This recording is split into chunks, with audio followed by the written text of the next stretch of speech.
자, 그래서 오늘 좀 그 에스겔 전체적인 어떤 맥락들 여러분들하고 좀 같이 살피고, 그리고 에스겔 성전이 지금 우리의 어떤 삶에 주는 의의가 뭔지 이런 것들 좀 여러분들하고 같이 나누고자 합니다.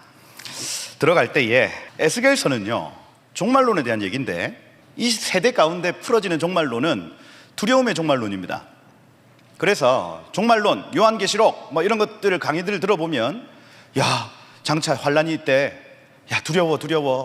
입 맞는 자는 그 하나님 나라에 들어가지 못한대, 두려워. 이렇게 되어지는 게 일반적 종말론이죠. 그런데 이 종말론의 메시지는요, 두려움의 메시지가 아니라 소망의 메시지입니다. 아멘입니까? 그래서 이 에스겔서가 바로 그 얘기를 해요. 에스겔서의 주제는 종말론인데 소망의 종말론입니다. 그럼 에스겔서 제일 마지막에 뭘로 끝납니까? 여호와 삼마, 하나님이 그곳 가운데 계신다 하고 마쳐요.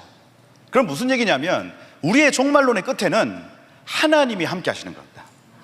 그것이 종말론의 핵심이에요. 그래서 마지막 때는 반드시 와야 됩니다, 여러분. 계속해서 우리가 마지막 때 오면 안 돼, 나는 7년 대할 난 견딜 수 없어, 조금만 더 뒤로 밀려났으면 좋겠어, 이런 마음들이 막 은연중에 막 일어납니다. 왜요? 두렵기 때문에 그래요. 그런데 아닙니다, 여러분. 예수님 빨리 오셔야 되고요, 예수님 반드시 다시 오셔야 됩니다. 왜냐하면 그것이 우리의 완전한 소망이 될 수 있어요. 에스겔서는요, 이 이야기를 쭉 흘러가면서 소망의 종말론을 얘기하는 책인 거예요. 아멘. 예, 그래서 종말론은 두려움의 대상이 아니라 소망의 대상이다. 환난, 전쟁, 기근, 핍박, 여기에서 이 포커스된 이 시선이 장차 올 예루살렘과 하나님의 영광과 하나님의 임재로 돌리게 만드는 책이 바로 에스겔서인 겁니다. 할렐루야. 그죠? 그래서 이 에스겔 이 선지자는요, 우리의 시선을 하늘을 향해 돌리게 한다. 그 시선을 옮겨주는 책이다 하는 거예요. 왜 그러냐? 에스겔이 처한 환경 자체가 전쟁, 포로, 슬픔, 고통이었습니다. 다시 에스겔이 지금 처한 환경, 이 말씀을 기록한 이때에 처했던 환경이 전쟁, 낙심, 포로, 기근, 이때였어요. 이때. 그런데 하나님은 계속해서 그에게 완전한 하나님의 나라를 보여주시는 겁니다. 완전한 하나님의 나라를 보여주신다. 그래서 이 성도의 소망이 안락하고 평안한 삶에 있는 것이 아니라 다가올 예수의 나라, 그것을 보는 성도들은 성도의 소망이 생긴다는 이 메시지를 에스겔서가 하고 있어요. 아멘. 여러분, 때로는 우리의 인생에 전쟁이 찾아올 수 있고, 때로는 포로됨이 찾아올 수 있으며, 때로는 낙심과 환란이 올 수 있습니다. 그런데 성경 끊임없이 얘기하기를, 너는 그걸 바라보지 말고 하늘을 바라보아라. 그 메시지를 우리에게 주는 거예요. 할렐루야. 네. 그래서 여러분, 에스겔의 생애를 한번 살펴보면 기구만장합니다.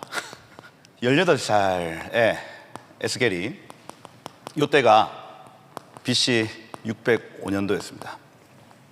BC 605년도 기억하시는 분? 1차 포로 잡혀가는 때예요. 이때 에스겔은 안 잡혀갑니다, 다행히. 그럼 누가 잡혀가요? 다니엘이 잡혀가는 겁니다. 다니엘 잡혀가는 걸 18살인 에스겔이 봐요. 보는데 얘 출신이 어디예요, 여러분? 얘 하니까 또 그 성도들 뭐라 하시더라? 이분 댓글로 제가 욕 많이 먹었습니다. 얘네, 얘 이렇게 해가지고 이분 에스겔 출신이 어디냐면 제사장 그룹이에요. 제사장 가문입니다. 그래서 30살이 되면, 30살이 되면 얘는 이분은 그 예루살렘 성전에서 이제 직임을 감당할 수 있는 겁니다. 그게 유일한 꿈이에요, 이분이. 그래서 이 18살이 되었는데, 나 조금만 더 있으면, 내가 조금만 더 훈련받으면 예루살렘 성전에서 나 목사님 할 수 있어, 이런 소망을 가지고 있었던 청년인 겁니다. 근데 포로 잡혀가는 걸 봐요. 그죠? 1차 포로를 보다. 18살에 했던 일. 그런데 8년 후에 26살입니다. 26세에 에스겔 BC 597년에 1만 성도들과 함께 실제로 1만 명이 잡혀갑니다. 1만 성도들과 포로로 어디로 갑니까? 바벨론으로 잡혀가는 거예요. 아니 4년만 더 있었으면 목사 안수 받을 수 있었어요. 그런데 하나님 그걸 용납하지 않으시고 얘를 딱 뽑아서 이분을 딱 뽑아서 바벨론으로 잡아간 겁니다. 그로부터 이때가 이제 에스겔서 1장 1절의 내용인데 30세 에스겔서 1장 1절 한번 보세요. 그거 보시면 30째 해 넷째 달 초하루에 이렇게 돼 있죠. 이게 30째 해가 에스겔의 나이입니다. 그래서 에스겔이 30이 되었을 때 요때입니다. 요때 그때에 4월 1일 날 그죠?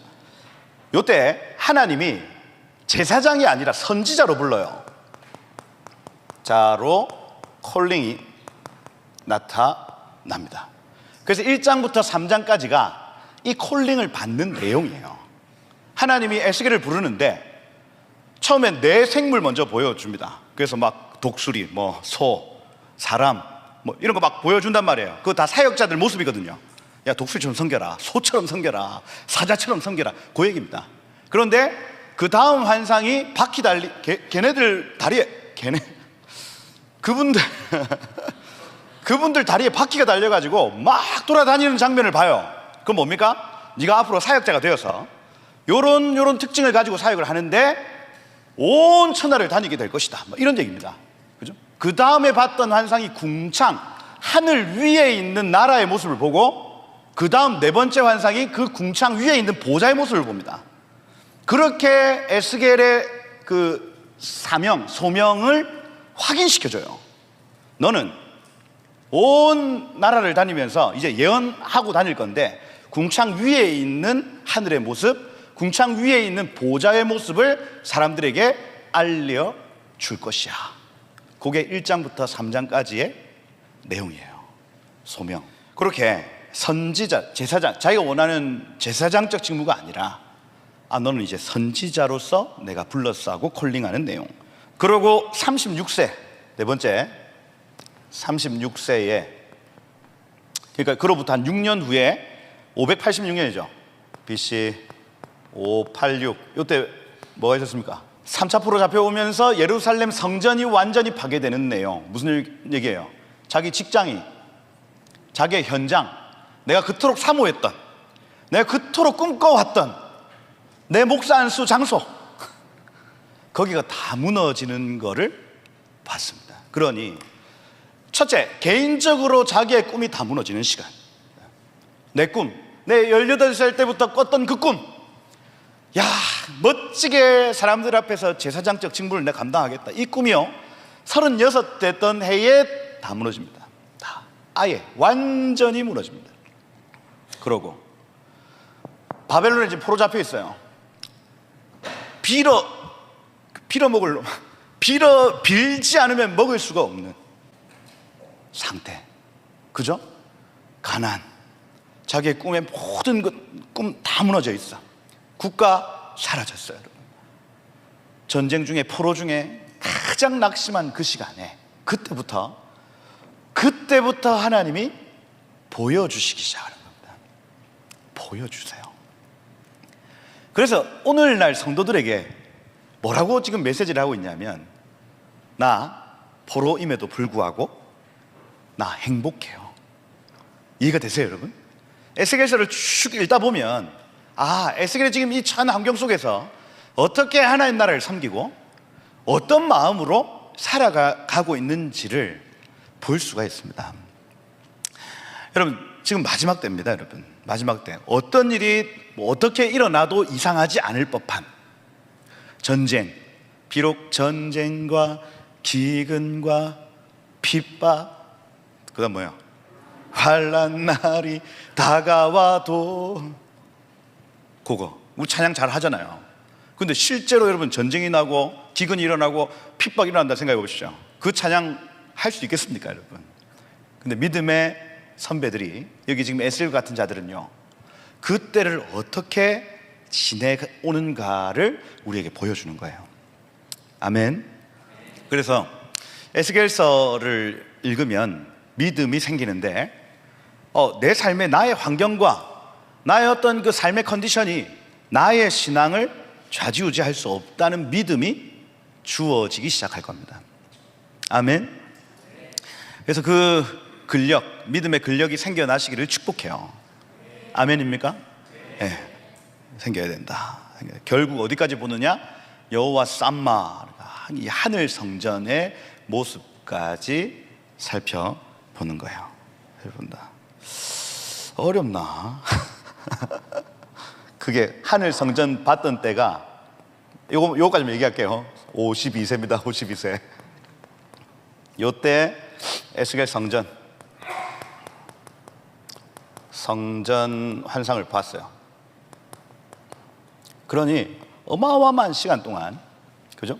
30세에 부름을 받아가지고 52까지, 그죠? 계속해서 하나님의 하늘의 공급을 받으며 살아갔던 사람이다. 이 사람의 기록물을 성경에 넣어준 거예요, 여러분. 성경에 하나님의 인정을 받았다 하는 겁니다. 돈이 얼마 있었다, 10억 있었다, 100억 있었다, 얘기 나와요 안 나와요? 안 나옵니다. 아들이 몇 명 있었다, 나옵니까 안 나옵니까? 결혼을 했다 안 했다, 이런 게 잘 안 나온다니까요 여러분. 그거 뭐냐? 우리가 지금 굉장히 중요하게 생각하는 그 모든 것들을 뛰어넘는 어떤 영역이 있다는 얘기예요. 아멘.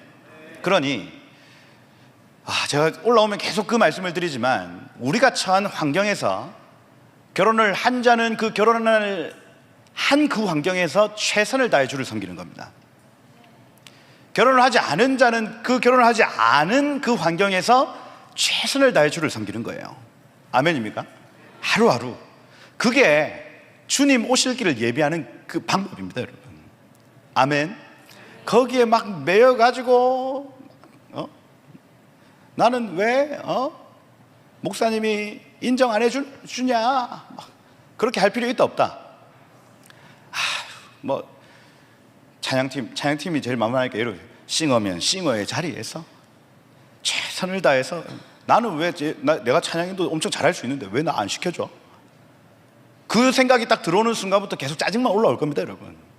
안 그럴까요? 나는 내가 치유 축사를 잘하는데 왜 나 학교장 안 시켜줘? 너무 예민한 얘기입니까?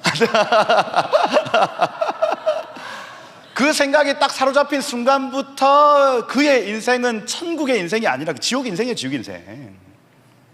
내가 저분보다 설교 잘하는데 나는 왜 설교 안 시켜줘?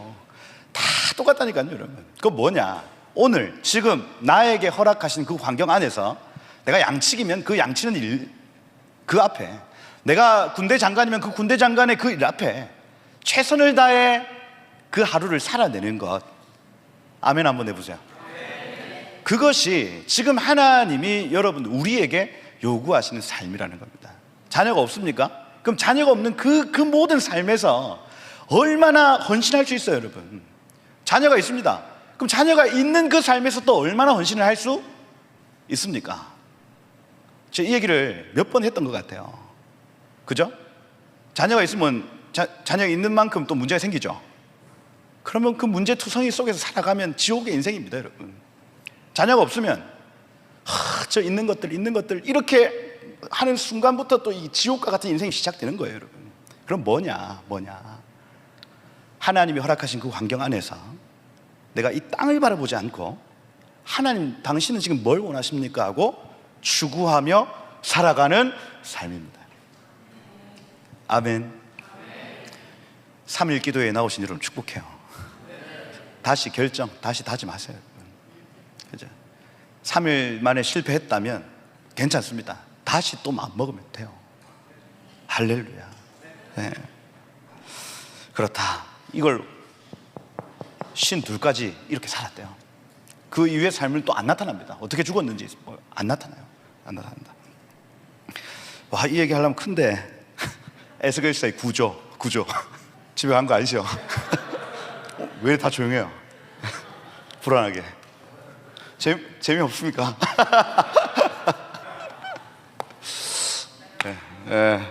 그죠? 그런 반응 좋습니다. 불안하네 오늘. 좋습니다. 구조만 짜드릴게요. 구조만. 에스겔서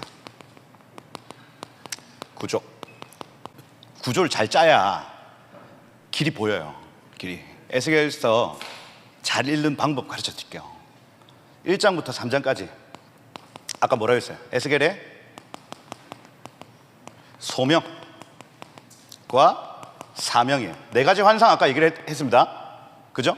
내 생물, 내 바퀴, 그다음 궁창 위의 환상, 궁창 위쪽의 보좌 환상. 이 네 가지 환상을 통해서 에스겔이 자기 사명 발견하는 얘기. 1장부터 3장. 그다음 4장부터 24장까지 이렇게 정리해 주는 사람이 어디 있어요? 남유다의 범죄와 유다의 범죄와 하나님의 심판이에요. 이걸요 24장까지 20장에 걸쳐서 얘기를 합니다. 범죄는 뭐냐? 우상숭배와 음란입니다. 이거 뭐 자세히 얘기 안 할게요. 여러분, 대부분의 언약 백성의 범죄는 우상숭배와 음란입니다. 이게 로마서 1장에도 나타나고 2장에 3장에 똑같이 나타납니다. 사람이 망하는 이유 우상숭배와 음란이에요. 이스라엘 남유다가 망하는 이유 우상숭배와 음란입니다. 두 번째. 그래서 1. 우상숭배 음란. 두 번째 죄는 뭐냐면 거짓 예언입니다. 거짓 예언. 하나님 이거 굉장히 민감하게 반응하셔요. 에스겔서 여기 요 장들을 넘어갈 때에 거짓 예언이 뭐냐면 포로에 잡혀가야 되는데 계속해서 평안하다 얘기를 하는 겁니다. 전쟁이 일어나는데 계속해서 평안하다 얘기를 하는 거예요. 그래서 하나님이 언약 백성들의 삶 가운데 지금 흔드시려고 막 준비하고 계신데 거짓 선지자들이 나와가지고 아니다, 하나님은 그런 분 아니야, 하나님은 사랑이야, 하나님은 우리를 용서해 주셔, 계속해서 거짓 예언을 하는 거를 하나님 죄라고 얘기를 했어요. 그래서 선지자들은 기름 부음을 가진 사람들은 거짓 예언하면 안 됩니다. 그냥 있는 그대로 얘기해야 돼요. 어쩔 수 없습니다. 거짓 예언하면 안 됩니다, 여러분. 특별히 평안하다 이렇게 예언하는 거를 두려워해야 됩니다. 왜냐하면 하나님은 정말로 흔들 수 있는 분이기 때문에 그래요. 여러분, 대한민국에 전쟁이 나겠습니까? 안 나겠습니까? 모르죠. 모릅니다. 절대로 나면 안 됩니까? 그러지 않습니다. 제가 요즘에 보면 그 뭐 마약, 그 다음에 뭐 성매매 이런 어떤 그 죄의 어떤 그 경중을 바라볼 때에 이거는 전쟁으로 한번 이거 확 엎어져야 이 나라 다시 예수 믿겠다고 그냥 제 마음에 이건 뭐 예언 아닙니다. 제 마음에 이거는 하나님이 한번 흔드셔야 이거 다시 부흥이 일어나지. 이것도 힘들겠는데 이런 마음이 막 일어난다니까요. 하나님이 절대로 평화통일 하시겠어요? 모른다니까요, 여러분. 그게 거짓 예언일 수 있습니다, 여러분. 거짓 예언이다. 그죠? 그 다음 세 번째 죄가 뭐냐면 회개를 촉구하는 선지자를 박해하는 겁니다. 다시 우상숭배와 음란이라는 이 메인 죄가 있어요.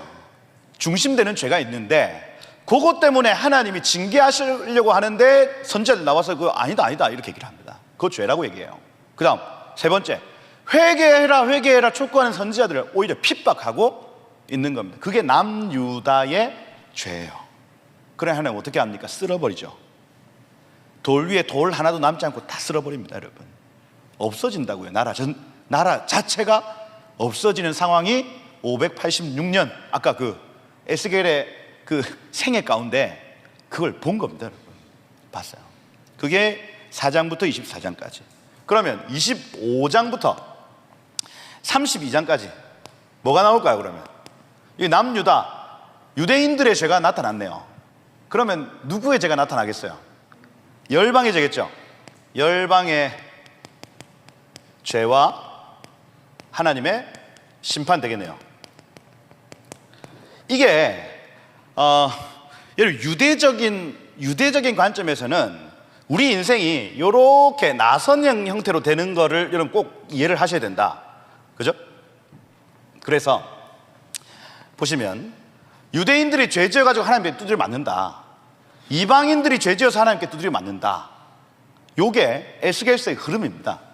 그러면 요게 요 시대에도 이 일이 일어났다면 그 다음 시대에도 이 일이 일어나고 그 다음 시대에도 이런 일이 일어나고 근데 이 나선형이 점점 더 커져요. 이렇게 하면서 마지막 때로 가는 것이 우리 인류의 역사입니다, 여러분. 그래서 우리가 에스겔서를 이렇게 공부해야 되는 이유가 뭐냐면 이 일이 또 마지막 때 똑같이 나타날 거라는 거예요. 유대인들의 죄 때문에 하나님께 두드려 맞습니다. 이방인들이 그들의 죄 때문에 하나님께 두드려 맞아요. 그러면 이 열방의 죄를 공부해보면 우리의 죄 알겠죠? 그게 뭐냐? 유다가 망할 때 조롱했다는 겁니다. 유다, 멸망, 조롱이에요, 조롱. 그러니 여러분 남 망할 때 조롱하면 돼요, 안 돼요? 유대인들 망했다고 해서 우리가 조롱하고 계속해서 막 비웃고 이렇게 하는 걸 열방의 죄의 첫 번째 조건이라고 얘기를 합니다. 반유대주의 이런 거겠죠? 이게 반유대주의 이런 거. 두 번째, 스스로 높아져 교만. 교만이에요. 교만. 그래서 공교롭게도 유대인들은 왜 망했냐? 그들의 우상숭배와 음란 때문에 망했다. 하나님이 흔드시는데도 깨닫지 못해서 망했다. 오히려 선지자들 핍박해서 망했다. 그들이 지금 망해져 있는 상황이고, 이방인들은 왜 망하냐? 열방은 왜 망하냐? 유대인들 망할 때 조롱하고 오히려 그 사람들 핍박하고 그 다음 스스로 교만해가지고 우리가 언약 백성이야, 우리가 지금 가지고 있어, 이렇게 하다가 끝난다는 얘기예요. 그 다음 여기 33장부터 몇 장까지냐면 39장입니다. 장까지는 이스라엘의 회복이에요. 이스라엘의 회복. 이거 하여튼 나중에 집에 가서 읽어보세요. 이스라엘의 회복입니다. 공교롭게도 보십시오. 지금 세상 역사 이렇게 흘러갑니다. 그죠? 유대인들이 죄를 지어가지고 하나님 앞에 완전히 흩어져 있는 상황이었고, 그죠? 이방인들도 죄를 지어서 하나님 앞에 이제 혼날 시점에 이스라엘이 회복되어, 여러분 그 마른 뼈 환상 이런 거 아시잖아요. 마른 뼈 환상. 마른 뼈들이 다시 막 극히 큰 군대와 같이 막 일어나고, 그게 이제 홀로코스트를 당한 어떤 언약 백성들이 다시 그 살이 돋고 뼈가 붙고 그렇게 하면서 이렇게 회복되어지는 그림을 많은 사람들이 얘기를 해요. 그러면 유대인들의 멸망, 이방인들의 멸망 받으려는 그 시점에 다시 유대인들의 회복. 근데 그 에스겔 31장에 보면은 그 왜 막대기, 유다의 막대기, 에브라임의 막대기가 막 하나 되어지는 것. 여기 이 이스라엘 안에는 이스라엘과 함께 lovers of Israel, 이스라엘을 사랑하는 사람들이 함께 연합하는 한 세 사람적 구조를 가지는 겁니다. 이게 제가 지금 이 구조를 왜 쭉 말씀을 드리냐면, 요 뒤에 이제 곡과 마곡의 전쟁, 그죠? 한 세 사람적 교회가 완성되어진 다음에 온 열방이 이제 그 한 세 사람적 교회를 핍박하는 구조로 가고, 곡과 마곡 전쟁이 38장부터 나타나잖아요. 에스겔 38장. 그죠? 근데 그 전쟁의 끝에 그지부지 모든 열방이 다 패배합니다. 그러고 나타나는 게 40장부터 46장 에스겔 성전이에요. 에스겔 성전. 이렇게 되어지는 겁니다. 제가 지금 자세히 말씀을 드리지는 못하겠지만 이게 통으로 쭉 흘러가는 겁니다, 지금. 그래서 이렇게 통으로 봤을 때, 지금 우리 세상 역사가 유대인들의 범죄를 통해서 그들이 흩어졌고, 이방인들의 범죄를 통해서 이방인들이 흩어질 그 지점에 다시 유대인들이 회복되어지고 한 세 사람이 완성되어지며, 그 다음 곡과 마곡의 전쟁이 있은 그 다음 새하늘과 새 땅, 내지는 이 천년 왕국이 이루어지는 에스겔 성전을 볼 수 있겠구나. 요 흐름을 보여주는 거예요, 지금. 구조다, 구조. 그래서 이 구조 속에서 요 에스겔 성전은요, 성전의 회복, 성전의 회복, 그 다음에 47장에 가보면 생명수의 회복입니다. 생명의 회복이라 할 수 있는. 그래서 막 그 성전 문지방에서 흘러나오는 그 생수가 막 온 열방에 막 흘러가는 모습으로 이제 끝나는 장면이 나타나는 겁니다. 근데 그 성전에서부터 멀리 있는 건 진펄과 개펄이다, 막 이런 표현들을 하면서 복 있는 장소 내지는 우리가 추구해야 될 장소는 성전 가까이구나, 이런 어떤 메시지들을 가르쳐주고 있는 거예요. 그래서 오늘 저희가 아직 시작도 안 했어요. 에스겔 성전을 좀 같이 살펴보고 갔으면 좋겠다 싶습니다. 곡감하고 이런 것들은 그 우리 석호 목사님 저번에 강의 잘 했습니다. 그죠? 그래서 에스겔서 37장, 38장, 39장 이렇게 넘어가는 그 흐름. 그래서 유대인의 회복이 있을 것이고 한 세 사람적 교회가 일어날 것이며 그 뒤에 이들과 반대하는 세력들과의 어떤 전쟁 시작될 것이다. 지금 약간 우리가 보고 있는 어떤 그림들이 이스라엘 편에 서느냐 그렇지 못하느냐의 싸움입니다. 근데 열방이 이스라엘 반대편에 지금 서는 그림을 우리에게 지금 계속 보여주고 있습니다. 그래서 지금 이때에 여러분들이 계속해서 지금 이 성경의 흐름대로 지금 가고 있구나 하고 보시면 돼요. 아멘. 한 세 사람이라는 이 단어를 오해하시면 안 되는 것이, 이건 단순히 그냥 이스라엘 편에 서는 사람들의 얘기가 아니라, 여러분 에베소서 2장에 보면 한 세 사람 교회는요, 화평케 하는 교회입니다. 그러면 먼저는 부부 사이에 하나 되지 못하면 한 세 사람 교회가 안 돼요. 그걸 먼저 하나님 테스트 하십니다. 그 다음에 부모와 자녀 사이 계속해서 내가 한 세 사람의 DNA를 가지고 있으면 그 사람과 연합되는 은혜가 있어요. 나중에 이것이 이제 남한과 북한의 어떤 연합, 그 다음에 한국과 일본의 어떤 연합, 그죠? 이런 것들을 풀어낼 수 있는 키가 바로 이 한 세 사람 안에 있는데, 그 DNA를 가진 자들은 어딜 가도 연합합니다. 이거예요.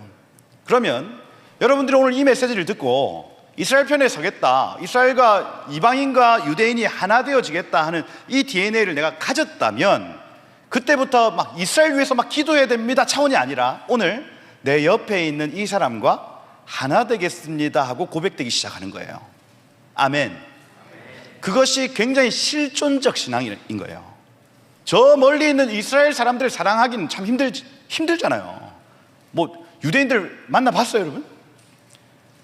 만나도 영어가 안 돼서 얘기를 잘 못해요. 그러면 I love you 요 한마디 하고 우린 주로 이렇게 hi, bye 그렇게 하잖아, 다. 그죠? 그게 아니라 오늘 유대인과 이방인이 하나 된 교회를 하나님은 원하시는구나, 이 DNA가 우리에게 들어오기 시작하면 우리의 삶 가운데 막 그 갈증과 갈망이 막 일어나는데, 내가 내 아내와 하나 돼야 되겠어, 내가 내 자녀와 하나 돼야 되겠어, 내가 내 부모님과 하나 돼야 되겠어 하는 그 마음들이 교회의 DNA가 그 DNA이기 때문에 어쩔 수 없이 나타난다고요, 여러분. 아멘. 그래서 여러분 이 한 세 사람적 메시지가 너무 중요하고, 오늘 제가 여러분들에게 이 시간이 지금 감에도 이 얘기를 툭 던지는 이유는 무엇이냐면, 여러분들 이 DNA를 가지셔야 됩니다.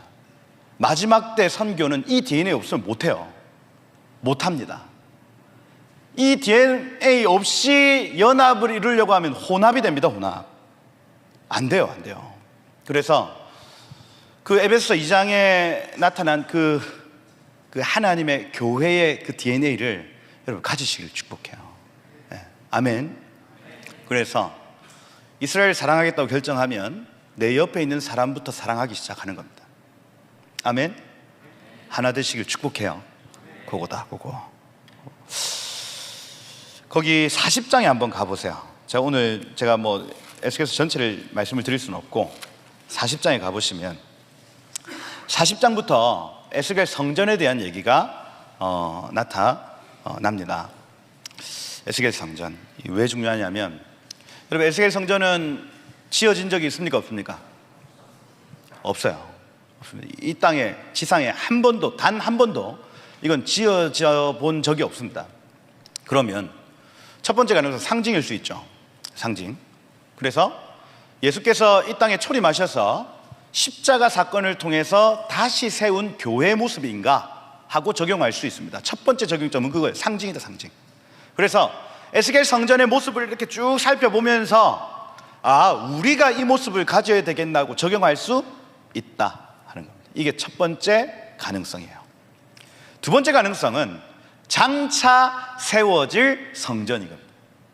장차 세워질 성전. 두 가지 가능성입니다. 하나는 상징이고 하나는 진짜입니다. 이 상징은 예수께서 자신의 몸을 버려서 지으신, 사흘 만에 지으신 교회의 모습이 에스겔 성전인가 적용할 수 있다, 없다? 있다. 그렇죠? 그 성전일 수 있습니다. 그래서 에스겔 성전을 살펴보면서 거기 하나하나의 어떤 문양들, 그 다음에 어떤 크기, 이런 것들을 보면서 내 삶에, 우리 교회에 적용할 수 있는 겁니다. 됐어요. 그런데 하나 더 염두에 둬야 될 것이 뭐냐? 아직까지 지어지지 않은 성전일 수 있습니다. 그리고 요건요,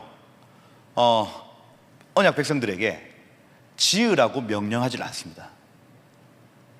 지으라 명령하지 않아요. 막 열심히 노력해서 지을 성전이 아니고, 이거는요, 하나님이 지으실 성전이에요. 하나님이 지으실 성전. 하여튼 여기 40장부터 46장까지 계속해서 명령이 나오는데, 어떤 명령이에요? 이스라엘 백성들에게 보여줘라, 이스라엘 백성들에게 알려줘라, 이렇게 얘기를 합니다. 명령이 이 성전을 너희가 지어야 돼가 아니고 알려줘라, 보여줘라, 폭로해라, 이런 표현들로 가득 차 있어요.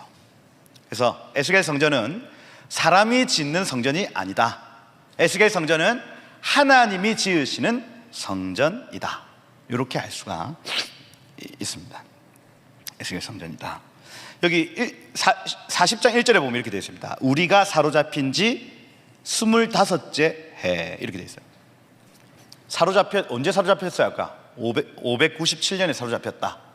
거기에서 그 25년이 지났다. 그러면 26살에 사로잡혀 갔는데 지금 이 나이가 51, 52 이렇게 되겠네요.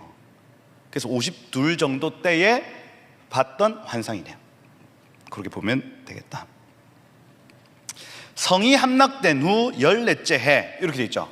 그럼 이게 이제 586년 예루살렘 성이 완전히 회파당한 때로부터 14째 해, 이렇게 되는 겁니다. 첫째 달 열째 날에 이렇게 되어 있습니다. 여러분, 유대력에서 첫째 달 언제입니까? 종교력이 있고 정치력이 있는데, 종교력 하면 니산월이죠. 그러니 그 6월절의 은혜를 기억하는 달에서 니산월입니다. 그래서 여기서 니산월이겠죠. 니산월입니다. 니산월. 열째 날에 곧 그 날에 여호와의 권능이 내게 임하여, 이렇게 되어 있습니다. 여기 지금 곧 그 날이라는 단어가 하욤하제인데, 하욤하제는 바로 그 날이에요. 바로 그 날. 이게 어디에서 등장을 하냐면 에스겔이 사로잡혔던 달 그 날입니다. 다시 얘기해서 25년 전에 에스겔이 딱 그때 니센날 10일에 사로잡혀서 여기에 온 거예요. 이게 그러면 이게 에스겔 입장에서는 잊을 수 없는 날입니다. 그 치욕스러움, 그 고난과 환난, 그걸 잊을 수 없는 그날에 하나님이 은혜로 보여주시는 것입니다. 회복해 하는 것. 그날에 여호와의 권능, 이 권능이 야드라는 단어고 손입니다. 권능이 내 위에 임하여 나를 데리고 이스라엘 땅으로 가시되, 이렇게 되어 있어요. 여기 이스라엘이라는 단어가 없고 샴마, 이렇게 되어 있습니다. 샴마. 그래서 앞으로 여기 등장하는 모든 이스라엘이라는 이 땅을 표현을 할 때 샴마라고 표현을 해요. 그래서 여기에서 우리가 유추할 수 있는 것이 뭐죠? 여호와 샴마 하면 여호와께서 과연 거기 계신다, 우리가 이 정도로 알고 있었는데, 지금 여기 이 문맥상으로 보면 그곳은 이스라엘입니다. 이스라엘. 그래서 여호와께서 이스라엘 땅에 세우실 성전인 거예요. 이거다. 여호와께서 이스라엘 땅에 세우실 성전이다. 그래서 여호와 삼마는요, 이스라엘 예루살렘에 세워질 성전입니다. 아멘 한번 해보세요. 그래서 우리가 그 모습을 보면 우리가 그 성에 합당한 사람인지 그러지 않은지를 분별하고 판단할 수 있는 겁니다. 그 에스겔 성전의 목적을 어디에 기록하고 있냐면 여기 43장 10절 11절이 에스겔 성전에서 핵심 구절입니다. 다시요. 에스겔 성전을 지은 목적이 있습니다. 목적. 요게 오늘 여러분들하고 나눌 메시지예요. 사실 에스겔 성전을 왜 봐야 되냐, 여기 43장 10절 11절 같이 한번 읽어보도록 하겠습니다. 10절 11절 같이 읽겠습니다. 인자야, 너는 이 성전을 이스라엘 족속에게 보여서 그들이 자기의 죄악을 부끄러워하고 그 형상을 측량하게 해라. 만일 그들이 자기들이 행한 모든 일을 부끄러워하거든 너는 이 성전의 제도와 구조와 그 출입하는 곳과 그 모든 형상을 보이며 또 그 모든 규례와 그 모든 법도와 그 모든 율례를 알게 하고 그 목전에 그것을 써서 그들로 그 모든 법도와 그 모든 규례를 지켜 행하게 하라. 이렇게 되어 있습니다. 요즘 시청각 교육인데 하나님이 지금 에스겔에게 성전을 보여주신 이유는 뭐냐면 네가 그 성에 합당한 사람인지를 측량하라는 거예요. 그래서 에스겔이 먼저 측량함을 받습니다. 내가 그 성에 합당한 사람인지를 살피는 거예요. 자기를 살피는 겁니다. 그 다음 네가 본 그 성을 사람들에게 알리라고 얘기를 합니다. 그 목적이 뭐냐, 사람들로 하여금 자기의 죄악을 부끄럽게 여겨 자기의 삶을 측량하라고 이 성전을 보라고 얘기를 하는 거예요. 이게 왜 중요하냐면 하나님이 여러분들의 삶이 성전되길 원하시는데 그 기준과 그 측량점이 분명하다고요. 여러분들에게 요구하시는 그 기준점이 분명합니다. 그래서 하나님이 여러분들에게 이걸 보여주셔야 은혜지, 이걸 못 보면 내가 거기에 합당한 사람인지 아닌지도 모른 채 사망의 길로 갈 수밖에 없는 거예요. 그래서 여러분들의 삶 가운데 지금 눈이 열려서 이 성전됨을 보는 자가 있다면 그 복이고, 이 성전을 보지 못하는 자는 그건 저주입니다. 저주. 한국교회 안에 지금 하나님이 원하시는 그 성전의 모습이 있는데 그 성전에 미달되어 있는데도 이걸 깨닫지 못한다면 이거 저주요. 그런데 하나님이 목사는 이 정도, 장로는 이 정도, 집사는 이 정도, 우리 목자 목녀들은 이 정도, 이걸 하나님이 쭉 선을 그으시는데 이걸 보는 게 은혜라고요. 보는 게. 아멘입니까? 그래서 선지자에게 지금 얘기하기를, 너 에스겔 성전 내가 이걸 너에게 보여주는 목적이 있다. 이스라엘 백성들로 하여금 자기의 죄악을 부끄럽게 여겨 이 성전에 합당한 사람인지 아닌지를 측량하도록 해라. 성전의 모습을 보면 내가 무슨 율례와 무슨 법도를 어겼는지, 어떤 법을 내가 행했는지를 알 수가 있단다, 이거예요. 여러분, 눈이 열리시길 축복합니다. 여러분, 이 말씀이 풀어지는 장소에서 지금 내가 하나님의 법에서 얼마나 멀어져 있는지, 그리고 하나님의 법을 내가 어떻게 취하였는지를 보는 은혜가 있기를 축복해요. 측량해라, 이렇게 되어 있습니다. 여기 보시면 다시 40장에 돌아와서 여호와의 손이 내게 임하여 나를 데리고 이스라엘 땅으로 가시매. 그 땅, 그 장소로 갔습니다. 여러분, 이스라엘이라는 이 땅은요, 그 에스겔서 38장 12절에 보면 땅의 중앙이라고 표현을 합니다. 38장 12절에 보면 예루살렘, 이스라엘은 땅의 중앙이다. 이 중앙이라는 이 단어 자체가 타부르 하 아레츠 이렇게 되어 있습니다. 타부르하면 배꼽이에요. 배꼽. 그래서 여러분, 우리의 배꼽은 인큐베이팅, 여러분들이 이제 잉태되었을 때에 모든 영양분과 모든 DNA가 전달받는 통로입니다. 그래서 땅의 배꼽이 이스라엘이다, 예루살렘이다, 이 얘기는 뭐냐면 거기에서부터 은혜가 솟구쳐 나왔다는 얘기예요. 거기서부터 모든 DNA가 올라왔다는 얘기입니다. 올라왔다.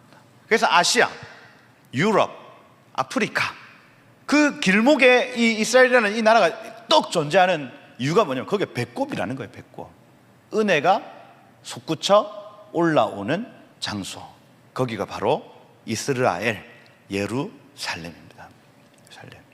하나님이 이 에스겔을 데리고 그 땅으로 탁 데리고 가시는 겁니다. 하세요. 배꼽이다. 그죠? 이 3절에 2절에 보면 이렇게 되어 있습니다. 하나님이 이상 중에 나를 데리고 이스라엘 땅, 에레츠 이스라엘 이렇게 되어 있습니다. 이스라엘 땅에 이르러 나를 매우 높은 산 위에 내려 놓으셨는데, 높은 산, 시편 48편 2절에 터가 높고 아름다워, 안 할게 온 세계가 즐거워하며 큰 왕의 성 곧 북방에 있는 시온산이로다, 이렇게 되어 있죠. 그래서 이 성경에서 이 높은 산 이렇게 얘기할 때는 정말로 막 높은 산이 아니고 이곳은 시온산, 큰 일이 나타날 산, 그 산으로 데리고 가셨다. 이 이사야 33장 5절에도 그 얘기 나옵니다. 여호와께서 지존하시니 이는 높은 데 거하시며 의와 공평으로 시온에 충만케 하심이라, 이렇게 되어 있습니다. 그래서 이 높은 산은 시온산이구나 알 수가 있어요. 시온산은 첫 번째 거룩한 산입니다. 거룩한 산, 구별된 산이고 유니크한 산이에요. 여러분, 거룩은 유니크입니다. 유니크, 특별하고 구별된 것을 의미해요. 여러분들은 성도, 거룩한 백성이죠. 유니크한 사람들이란 말입니다. 그래서 세상하고는 좀 달라요. 특별해요. 그러니 그 유니크함을 유지하시길 축복합니다. 세상하고 똑같이 살지 말고 거룩한 그 유니크함을 유지하시기를 축복해요. 아멘입니까? 모두가 이해할 때 아니요 하셔야 된다고요. 아멘. 오른쪽으로 전부 다 서는데 여러분 왼편으로 설 수 있어야 되는 겁니다. 아멘. 유니크함. 이 산은 유니크한 산이랍니다. 그래서 그것이 태초부터 새말까지 그 시온산은 유니크한 산이 될 겁니다. 아마 앞으로도 계속. 그래서 지금 일어나는 모든 전쟁의 가장 중심에는 예루살렘이 있고, 그 예루살렘을 지금 무슬림이 차지할 거냐, 뭐 유대인이 차지할 거냐, 그 얘기를 지금 계속해서 하면서 전쟁이 일어나니 많이를 가늠하고 있죠. 지금 유니크한 산이에요. 유니크한 산. 두 번째, 예루살렘 산은, 그 시온 산은 말씀이 있는 산입니다. 말씀이 있는 산. 그죠? 그게 어디 나옵니까? 이사야 2장 2절에 나오죠. 오라 우리가 여호와의 산에 올라 하나님의, 아까 했잖아. 아까 이는 율법이 시온에서 나오고 주의 말씀은 예루살렘. 이게 이사야 2장에 나타난 예루살렘 시온산의 특징이에요. 말씀이 있는 산입니다. 여러분들이 우리 구속사에 수종된다고 할 때에 시온산에서 일어나는 일하고 전혀 무관하게 구속사의 수종은 안 될 겁니다. 아마 앞으로 우리의 모든 선교의 여정, 전도의 여정, 우리 신앙의 여정은 그 산에서 일어나는 일과 연결되어 있다고요. 그래서 계속해서 한순의 성경을, 한순의 신문을 살펴야 되는 이유가 거기에 있습니다. 거룩한 산이고 말씀이 있는 산이다. 그래서 말씀을, 성경을 계속 읽다 보면 그 산에서 일어나는 여러 가지 일들이 분별되기 시작하고 내가 해야 될, 내가 지금 여기에서 해야 될 일이 무엇인지를 아는 지혜가 나타나는 겁니다. 여기 지금 매우 높은 산에 내려 놓으시는데 거기에 나무로 향하여 성읍 같은 형상이 있더라. 이 성읍 같은 형상이 에스겔 성전이에요. 그럼 무슨 얘기냐면 과거의 성전하고 다르다는 얘기입니다.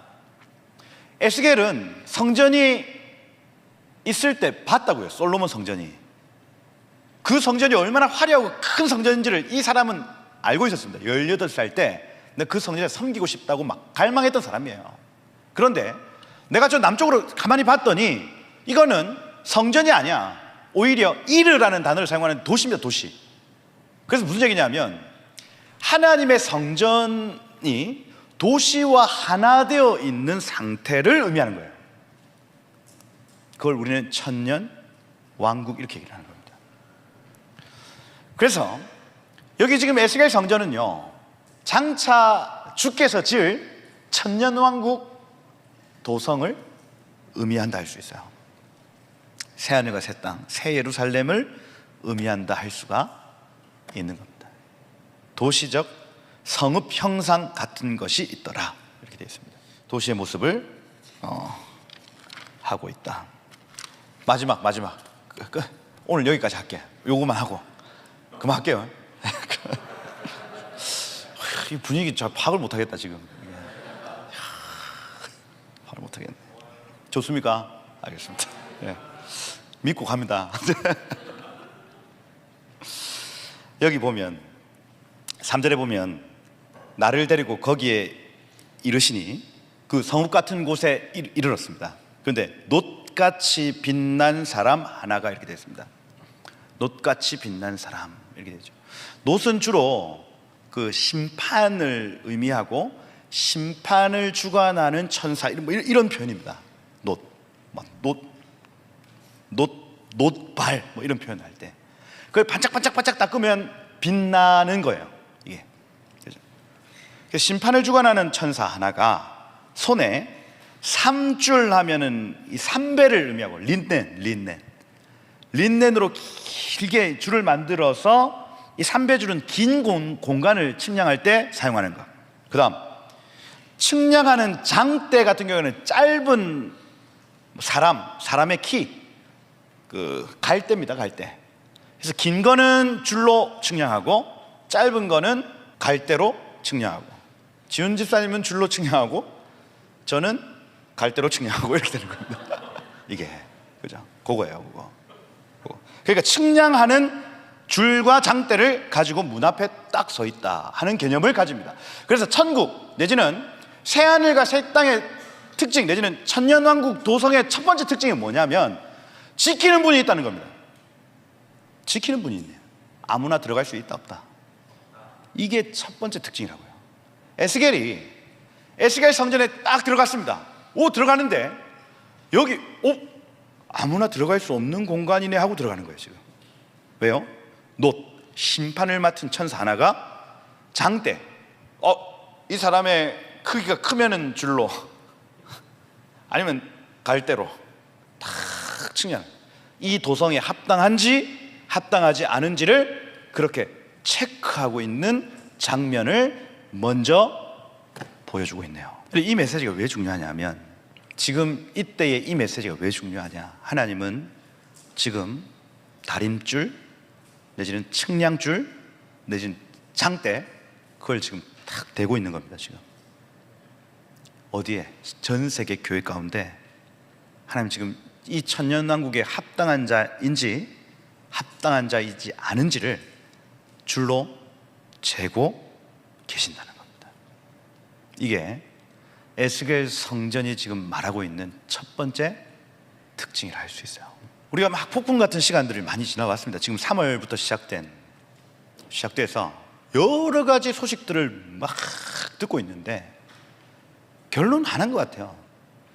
천국에 합당한 삶인지 그러지 않은지를 지금 계속해서 각 사람마다 체크하고 계신다 하는 겁니다. 이거요. 거기에 누구 하나도 예외일 수 없습니다. 아멘. 누구 하나도 예외일 수 없어요. 저도 여러 소식들을 이렇게 들으면서 사람들이 막 이렇게 비난하는 어떤 그 목소리들 앞에 저는 이거 남의 일이 아니다. 저 화살이, 저 지금 하나님이 막 쏘시는 저 화살이 나에게도 올 수 있다는 그 두려움이 실제로 오더라니까요. 그렇다고 막 죽을 죄를 지었냐? 그게 아닙니다. 그게 아닌데, 교회 재정을 함부로 쓰는 어떤 영역, 그죠? 막 쓰고 싶은 마음, 그죠? 이런 마음들이 오휴, 나 죽을 뻔했네. 이렇게 되는 거예요. 이렇게. 막 저번에 막 이게 그 믹스 커피 하나 들고 가는 것도 죄스러울 때가 있다고요, 여러분. 교회에서. 안 그렇습니까? 양심이 막 말랑말랑해질 때는요, 믹스 커피 한 5개 이렇게 쫙 집어 집에 들어가면 양심이 팍 찔립니다, 여러분. 양심이 좀 화인 맞았을 때 어떻게 해요? 아유, 뭐 어차피 내가 먹을 건데 뭐 가져가요. 그죠? 이게. 근데 요럴 때, 지금 전 세계가 흔들릴 때 이런 거 조심해야 돼요, 안 해야 돼요? 몸 살려야 됩니다, 여러분. 큰일 나요. 그 측량줄과 그 갈대가 나에게 딱 주어지는 순간 이게 날아갈 수가 있습니다. 큰일 난다니까요, 여러분. 그리고 제가 말씀드린 대로 기름 부음 받은 자들에게는 더 높은 차원의 거룩을 요구하십니다.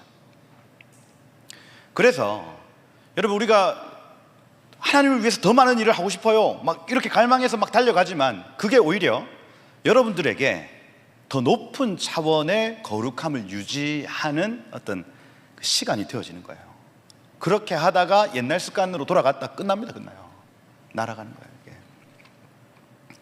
하나님 오늘 에스겔 성전을 보면서 측량하는 자가 있다 얘기를 합니다. 측량하는 자. 하나님의 나라는 누구나 올 수 있지만 아무나 들어올 수 없는 곳입니다. 아멘.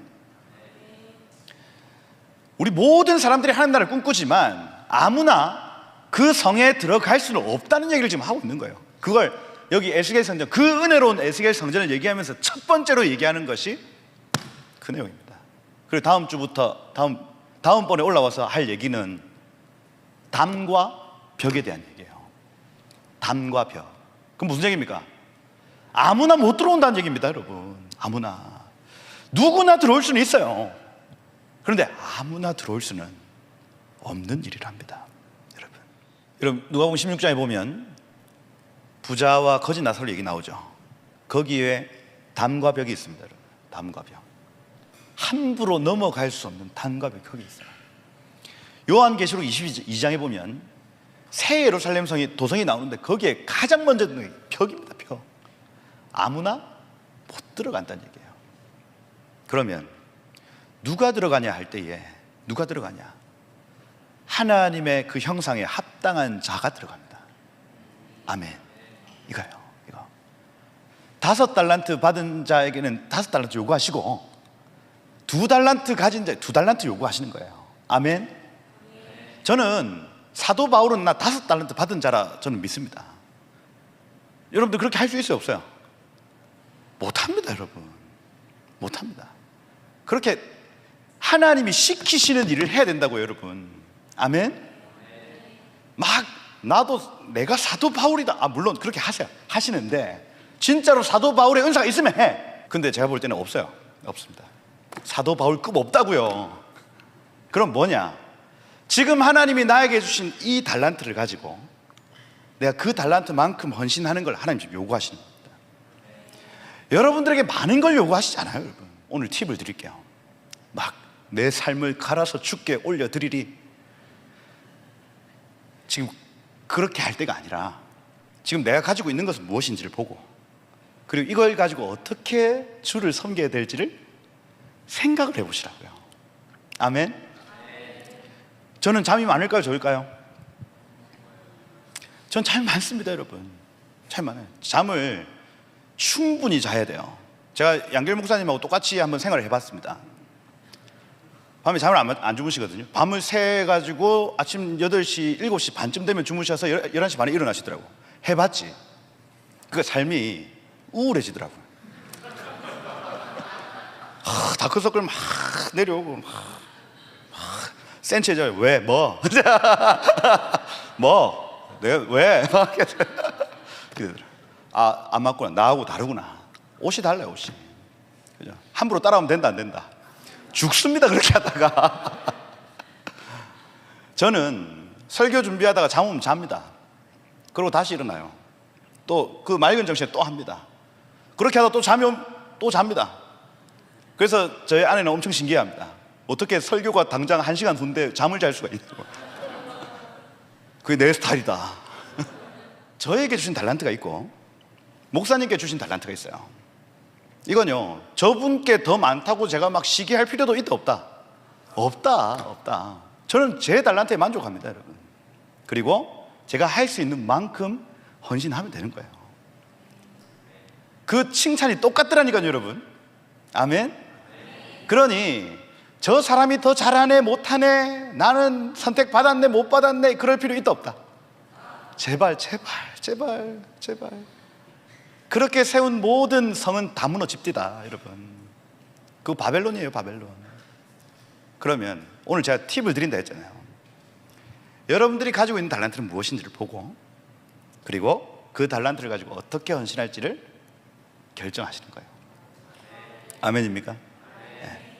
그렇게 하다 보면 하나님이 여러분들에게 은혜를 주시고 계속해서 더욱더 섬길수록 더 귀한 주님 하며 갈 수 있는 힘을 공급해 주시더라. 여러분, 그 하나님의 성전에 합당한 사람들 되시길 축복합니다. 지키는 사람이 있더라고요, 여러분. 성전에 지키는 사람이 있다. 그러면 정말 하나님의 기준에 합당한 사람 되어 그것을 자유롭게 드나들며 거기를 우리의 거주지 삼아 살 수 있는 여러분의 삶이 되시기를 예수님을 축복드립니다. 기도하겠습니다. 제가 처음에 주제를 얘기하면서 천국을 봐야 죄를 이긴다, 이걸 말씀을 안 드렸는데, 마지막 때를 이기려면 천국을 봐야 됩니다. 봐야 돼. 저 모습이 어떤지를 보면 이긴대요. 그걸 에스겔이 얘기를 하고 뭐 사도 요한이 얘기를 하고 계속해서 봐야 이긴답니다, 여러분. 그래서 여러분, 창의력, 창조력은 모방입니다. 모방. 다른 수가 없어요. 본 걸 그대로 하는 겁니다.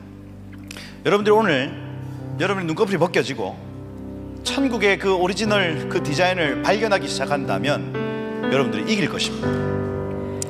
죄를 이기고 세상을 이기고 사탄을 이기는 그 힘은 그 오리지널, 그 천국에 있는 그 유일한 것을 경험하고 볼 때에 그걸 이길 수가 있는 거예요.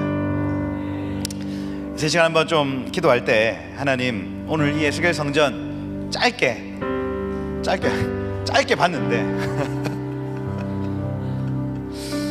하나님, 내 눈을 열어주셔서 나도 에스겔처럼 지금 일어나는 모든 일들, 세상과 땅에 내 시선을 두지 않고 하늘에 그 참된 영원한 것 보며 발견하며 살게 해주세요. 하나님, 내 눈을 좀 열어주세요. 말씀을 읽을 때 그 영원한 것을 발견할 수 있는 은혜 허락해 주세요. 주여, 내 눈을 안약으로 씻어주세요. 하나님, 그것을 구합니다. 오셔서 나에게 내 눈을 여시고 그 천국을 허락하여 주옵소서. 우리 한번 다 같이 한번 주여 부르고 우리 기도하며 나아가도록 하겠습니다. 함께 기도하겠습니다. 주여,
한 번 더 기도하겠습니다.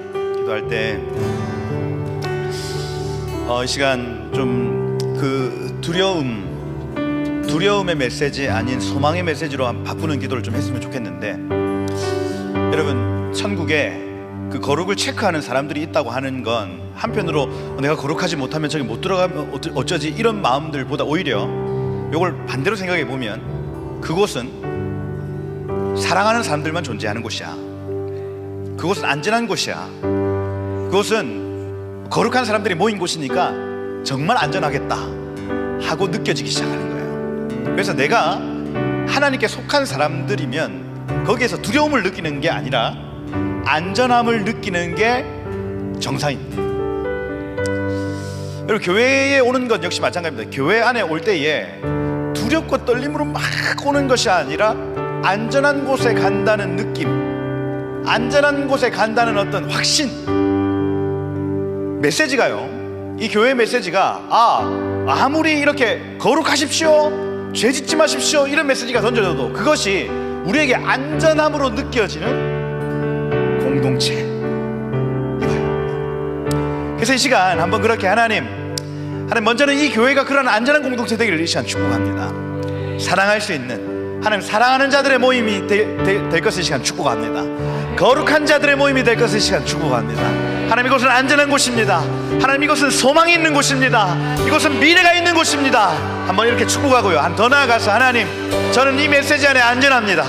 저는 예수 그리스도의 보혈로 정결케 되었습니다. 제 삶은 이제 주님의 그 거룩함으로 저는 무장될 것입니다. 저는 안전합니다. 제 삶에는 소망이 있습니다. 제 삶에는 미래가 있습니다 하고, 하나님, 예수 그리스도의 복음 안에서 나는 자유케 되었습니다. 주여, 나는 주님 안에 안전합니다 하고, 우리 한번 그렇게 하나님이 교회가 안전한 곳임을 이 시간 선포한다 하고, 하나님, 우리의 모든 메시지 안에 하나님이 안전함과 소망과 미래를 발견하는 공동체 되게 하시고 나의 삶이 되게 하여 주옵소서 하고, 우리 한번 그렇게 두려움의 영은 떠나갈지어다, 소망과 미래와 하나님 온전한 평강이 부어질 지어다 하고, 우리 한번 축복하며 한 번 더 기도하며 나아가도록 하겠습니다. 함께 기도하겠습니다. 주여,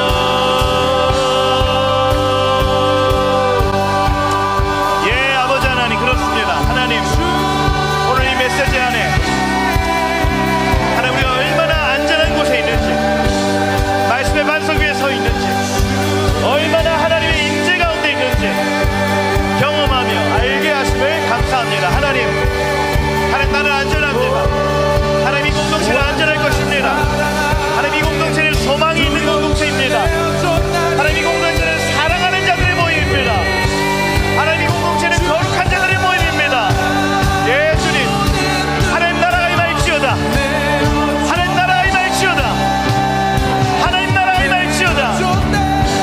하나님의 나라가 임할지어다. 예, 주님, 하나님의 생명수 교회가 하나님 예수의 성전의 모형이 되게 하시며, 하나님 식량 모든 갈대, 그 모든 기준들을 통과해내는 언약 백성들, 그들의 모임, 그들의 예배, 그들의 헌신, 하나님 한 단계 올라가 하나님 그 일들을 이루는 자들 되도록 주여 믿음 부어 주옵소서. 예, 주님, 아멘. 예, 주님,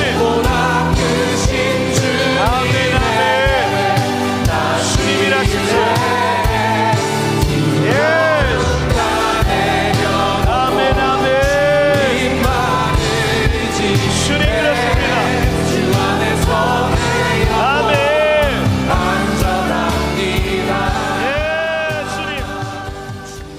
예, 오늘 현재의 삶을 두고 한번 좀 기도했으면 좋겠어요. 제가 그 헨리 그루버 목사님 만난 얘기 여러분들에게 몇 번 했는데, 이분이 저희한테 이제 물으시기를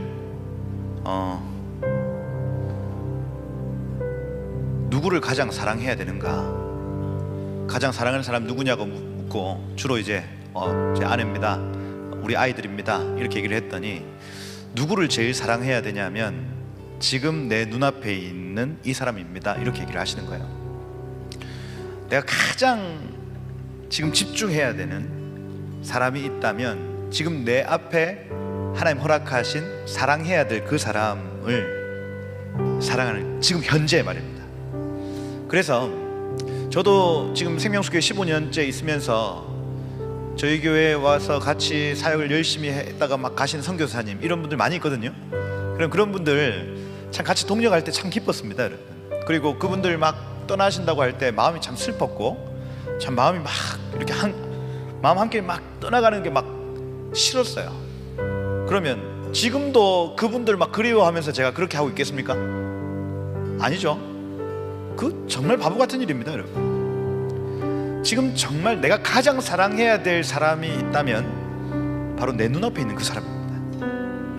지금요, 지금. 그래서 우리는 과거를 추억하며 사는 사람들 아닙니다. 우리는 미래를 위해서 막 미래에 사랑할 사람들이 아니라 지금은 우리는 현재 내 눈앞에 있는 그 사람 사랑하라고 지금 우리를 지금 살게 하시는 거예요. 아멘입니까? 앞으로 사랑할래? 앞으로 내가 용서할래? 지난 과거에 매여가지고 막 씨름하지 말고 앞으로 내가 그럴 거야 하고 그냥 다짐하지 말고 지금 나에게 허락한 이 은혜, 나에게 허락하신 이 사람 사랑하며 살아가는 거예요, 여러분. 아멘. 이걸 두고 좀 기도했으면 좋겠는데 하나님 제 인생이 그 기준에 통과하는 인생 되길 원합니다.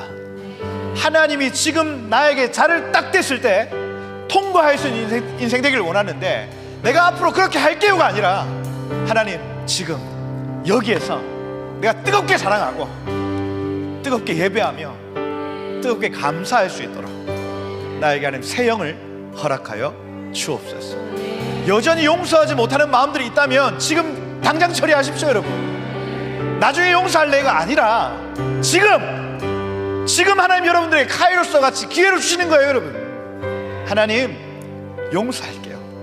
주님 사랑할게요. 주님 나에게 허락하신 이 현재의 삶을 제가 뜨겁게 살겠습니다 하고 주여 오늘 우리에게 기름 부어주셔서 그 기준에 합당한 삶 나에게 살게 하옵소서. 성령이여 내 마음 가운데 새 영으로 찾아와 주옵소서. 주여 오늘을 살겠으니 은혜 베풀어 주옵소서. 한 번 더 우리 주여 부르면서 주여 기준에 합당한 삶 살기를 원합니다. 나에게 은혜 허락하여 주옵소서 하고 한번 주여 부르면서 한 번 더 기도하며 나아가도록 하겠습니다. 함께 기도하겠습니다. 주여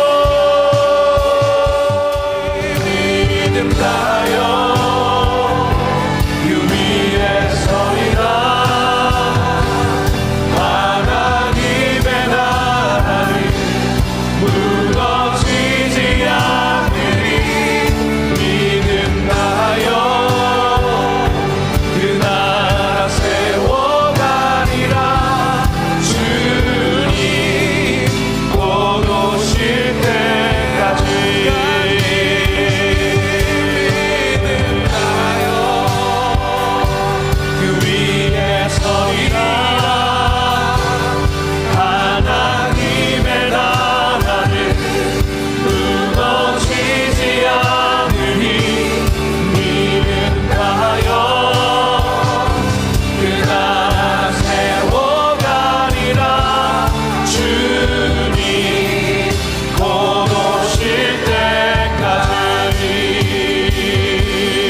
많은 어떤 단체들, 교회들이 흔들리는 속에 하나님 우리도 정결케 해달라고 그래서 하나님이 정말 준비 땅 하고 출발케 하실 때가 있을 것인데 그때 기준에 합당하여 주님의 기름 부음 안에서 달려갈 수 있는 우리들 되게 하여 주옵소서.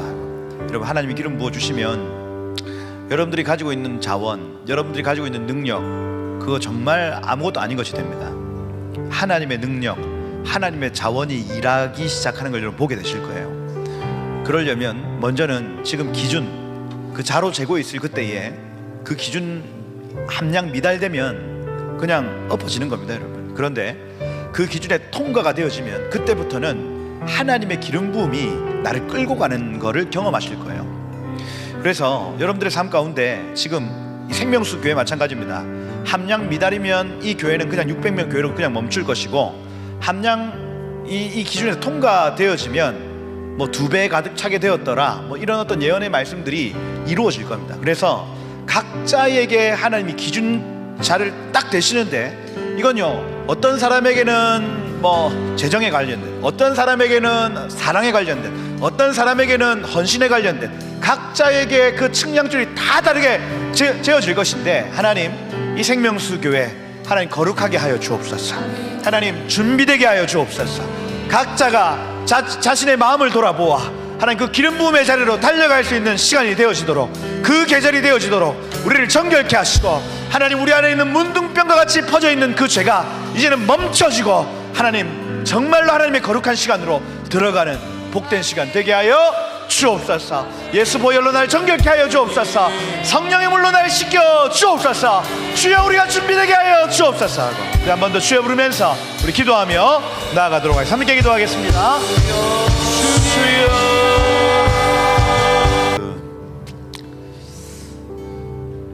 사랑만 있는 교회여도 안 되고요, 공의만 있는 교회여도 안 되더라고요. 지금 일어난 일련의 일들 속에 죄는 마땅히 드러나야 되고, 그런데 그들을 또 막 죽는 자리까지 막 내어쫓는 건 또 아니고, 그렇다고 모든 걸 받아들일 수는 없고, 또 분별을 또 하자니 막 날카롭게 막 자르는 것 같고, 이게 시대가, 코로나 시간도 참 힘들었는데요, 지금 2024년 딱 들어온 이후로부터 더 힘들어지는 것 같습니다. 이때는 이런 교회가 기름 부음이 준비되어 있지 않으면, 이 기름 부음이라고 하는 것은 사랑, 공의, 진리, 헌신, 이 모든 것을 감당할 수 있는 힘인데, 기름 부음이 준비되어 있지 않으면 미혹되고 혼합되며 넘어질 수 있습니다. 그래서 지금 계속 제가 생명수 교회를 중보를 하면 기름 부음을 구해야 될 것을 얘기를 해요. 이건 단순히 생명수 교회가 사랑하는 교회 되게 해주십시오 하는 차원이 아니에요. 생명수 교회가 분별할 수 있는 교회 되게 해주십시오 이 차원이 아니고, 생명수 교회가 뭐 충성하는 교회, 헌신하는 교회 되게 해주십시오 이런 차원이 아니에요. 그 기름 부음은 그 차원을 넘어갑니다. 충성해야 될 때 충성하고, 사랑해야 될 때 사랑하며, 분별할 때 분별하는, 그래서 형태가 없는데 뭔가 어젠다가 없어요. 그런데 시의적절하게 천국의 것들이 풀어지는 공동체, 그게 기름 부음 있는 공동체예요. 이게 없으면요 2025년 더 힘들어집니다. 2026년 더 힘들어집니다. 2027년 더 힘들어져요. 마지막 때가 가까우면 가까울수록 기름 부음에서 멀어져 있는 교회들은 넘어지고 자빠지는 이겁니다. 기름 부음은 어떻게 오느냐? 구해야 옵니다. 이 개념이 없으면요, 뭐 기름 부음 뭐 이렇게 하는 교회는요 못 얻습니다. 기름 부음이 오는 법칙이 있는데, 기름 부음은 구하고 갈망해야 오는 겁니다.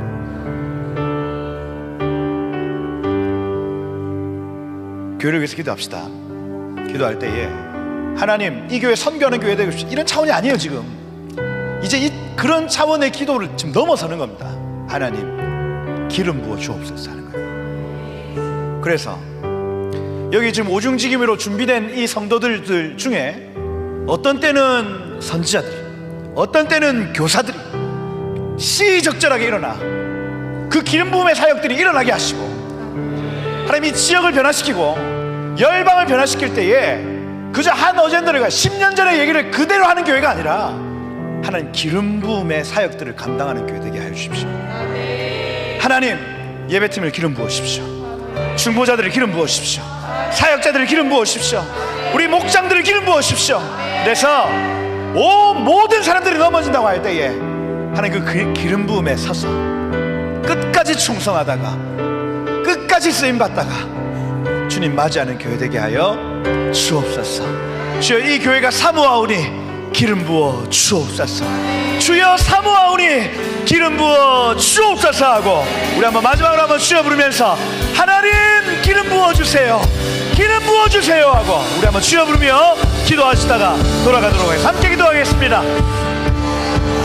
주여. 성도들 하나하나가 그 기름 부음의 차원으로 들어가게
우릴 채우신 주가 우리와 함께 영원히 함께 하시고 마르지 않는 샘물로 우릴 채우신